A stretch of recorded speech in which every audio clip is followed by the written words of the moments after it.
we have a major report, a major update that could be reshaping the complete focus on the Cavs offseason, with them now trying to avoid the second apron. One of their three best players could be out the exit and just change up the complete shape of the Cavaliers to kind of just keep attacking this offseason that has already been crazy enough with Lonzo and Sam Merrill just in one day, and now we have this update that could kind of shape up what Koby Altman's approach is going to be for the Cavs this offseason. I'm Matt Plains, your Cavs Digest. Thank you guys so much for joining me. Go ahead, hit the subscribe button because we are posting these quick, reliable, true rumors, whatever it is, proposals, anything fun, opinions, whatever, about the Cavs as this offseason is shaping up to be a crazy one for the Cavaliers. After what was a promising regular season, winning 60-plus games, it is now time for them to try to get to that championship-level material that we know they can be at, especially with an open door in the Eastern Conference, sadly due to injuries and the Celtics breaking up their team and Tyrese Halliburton's injury. This really, really could shape up to be the Cavs Eastern Conference, but I'm going to knock on wood because I don't know yet. But go ahead and hit the subscribe button, and this is the best time to be a member of Cavs Digest, and if you are already a member, lucky you. But let's kind of talk about the update we have. So the Cavs are reportedly willing to move off of two of their core pieces in order to avoid the second apron. So that's what I mean by the Cavs offseason approach. Darius Garland, Jarrett Allen, DeAndre Hunter, Max Strus, Isaac Okoro, and Dean Wade are all names to keep an eye on. So, of course, Isaac Okoro, check him off. He's gone. He is now a Chicago Bull. I think he's actually going to do fine in the Bulls, but that's, a different conversation because, of course, the Cavs now have Lonzo Ball. And that does save him some cap room because he makes $1 million less a year than Isaac Okoro does. $13 million less in total because he was 2 years, $20 million. Isaac Okoro was 3 years, $33 million. But let's kind of keep attacking this. We're going to focus on the big three specifically, Darius Garland, Jarrett Allen, and DeAndre Hunter. So, yeah, Darius Garland, Jarrett Allen, DeAndre Hunter, the big three of all the names, those are the biggest of the three. I realistically see Strus and Dean Wade is just kind of up there in trade talks. Isaac Okoro has already been traded. But this doesn't get him out of the second apron at all. Isaac Okoro being traded, so they're still a second apron team. It just comes down to who else. And because of this whole second apron approach, Koby Altman might want to try to avoid it completely.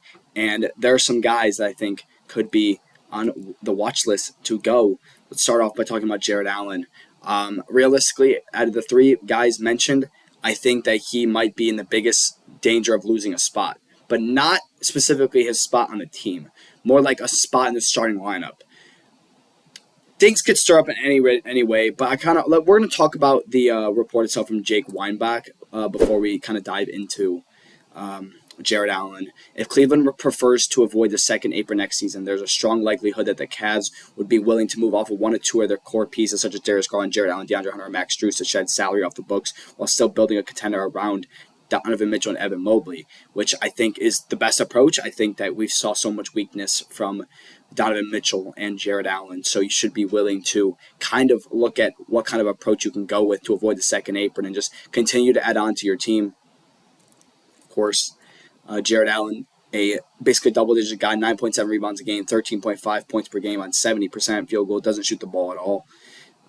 Good defense, just a good rim protector overall in the regular season. I say regular season because it didn't show in the playoffs, but I'll break down why I believe we need to stop putting as much hate onto Jarrett Allen for that and more hate onto another guy for the poor performance and the lack of consistent physicality from Jarrett Allen. I still think it's not there, but I think that there's something you can do to fix those issues, and I think that there's something that I have planned out for something that I realistically could actually see happening in place to help Jarrett Allen or just to help the Cavs if you want to get rid of him, DeAndre Hunter, or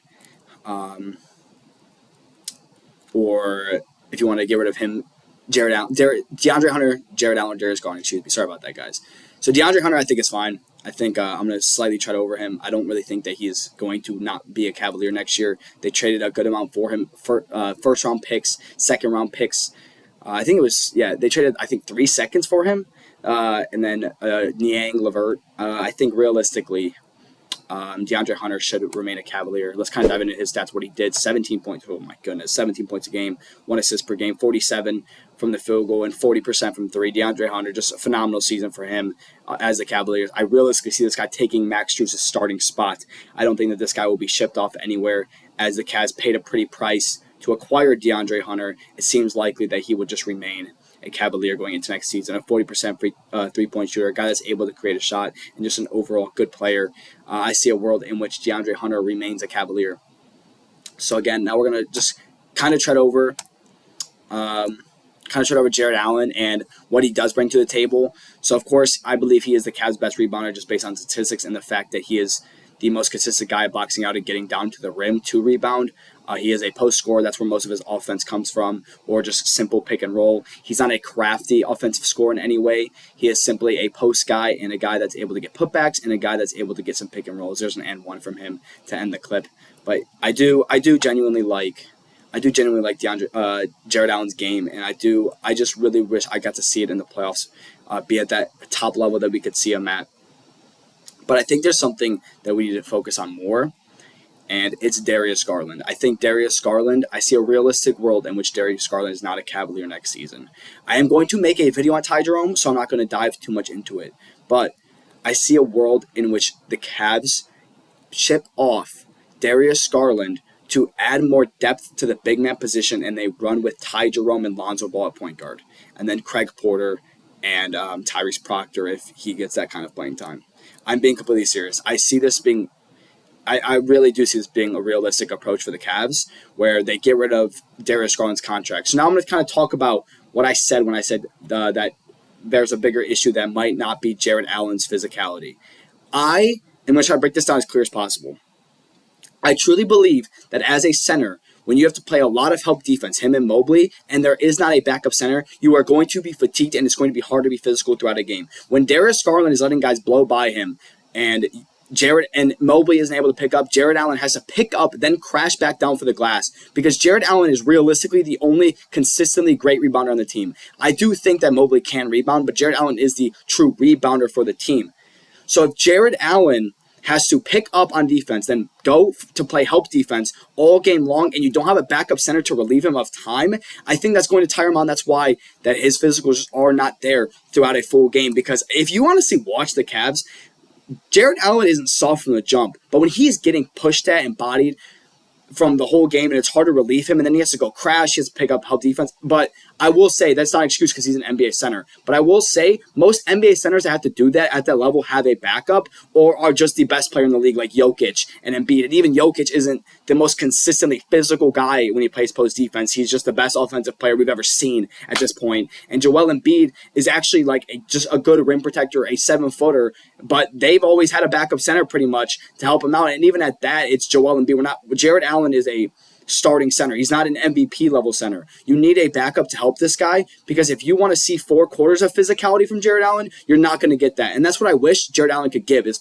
that's why I'm disappointed in him. I wish he was more physical. I wish he was better at boxing out Miles Turner. I wish Miles Turner and Pascal Siakam didn't absolutely destroy him. I wish Julius Randle didn't destroy him 2 years ago. Sorry. I wish it didn't happen, but I do truly believe that it is so much harder to do what he has to do because there's so much pressure on him to go pick up and play help defense than rebound. So, concluding off of that, and my slight rant, and why I believe that Darius Garland is a bigger issue than Jarrett Allen a little bit, is because the Cavs are so guard heavy now with Proctor, Porter, Jerome. If let's say Jerome stays, you would have Jerome, Garland, Merrill, Lonzo, Proctor, Craig Porter. That's 6. Mitchell, that's 7 guards right there.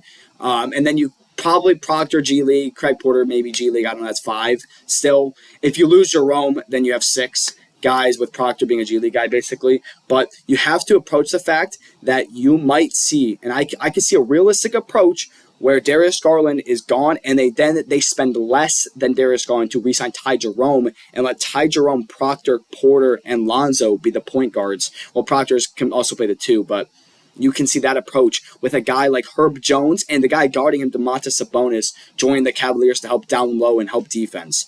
That could be a different approach for the Cavs, because I've seen, you saw it in the thumbnail, Darius Garland, a Pelicans jersey, because Bleacher Report said the best fit for Darius Garland is the Pelicans, with Herb Jones possibly being on his way out, being in a trade talk. I could see them doing a straight-up deal like that to avoid the second apron. I could see them doing it with Sabonis.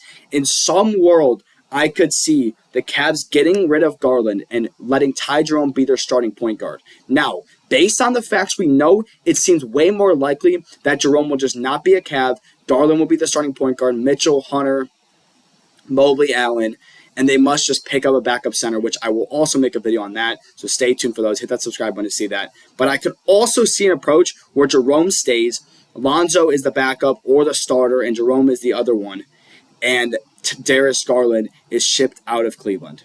This is a serious thing that I genuinely mean this, and I think Hunter's safe. I think Allen could be gone, but I don't know what you're going to get for Allen, because if you lose Allen and you move Mobley to center, there is no way, shape, or form, I'm sorry, that Mobley is physically strong enough to be a center. He's thin. Yes, he improved his post defense and he improved his big man body, and he got stronger. He got better in the upper body and he got bigger a little bit, but there's no way that he's physically strong enough. Now, he's not soft by any means. He's a great rim protector and he improved his post defense, but there's no way I would see Mobley playing 40 minutes, 30 plus minutes in the playoffs and getting attacked at the rim consistently. He's a better help defender, and he can't play on-ball defense, of course. He's Defensive Player of the Year, but I do not know if I could ever see Mobley being that starting center. I think I would love someone to replace Allen, but it doesn't seem like that's going to happen in any sort of trade. So I could see Garland being on his way out, but I could see a world in which they just get rid of Allen and replace him. There's so much going on right now, guys. I had to share this update with you and get my opinion. I know this was a little bit of a longer video. I hope you guys stay tuned, but subscribe so you can see the Ty Jerome video and a backup center video that I plan on making already. Billy's pushing out phenomenal videos. He pushed out the Lonzo update basically within minutes of it happening. I pushed out the Sam Merrill update within minutes of it happening. So I appreciate you guys, and come up, join along to get these reliable, consistent updates about the Cavs. Appreciate you guys joining me. Comment, like, share with your friends. Thank you guys for joining me. I'm Matt Palangi.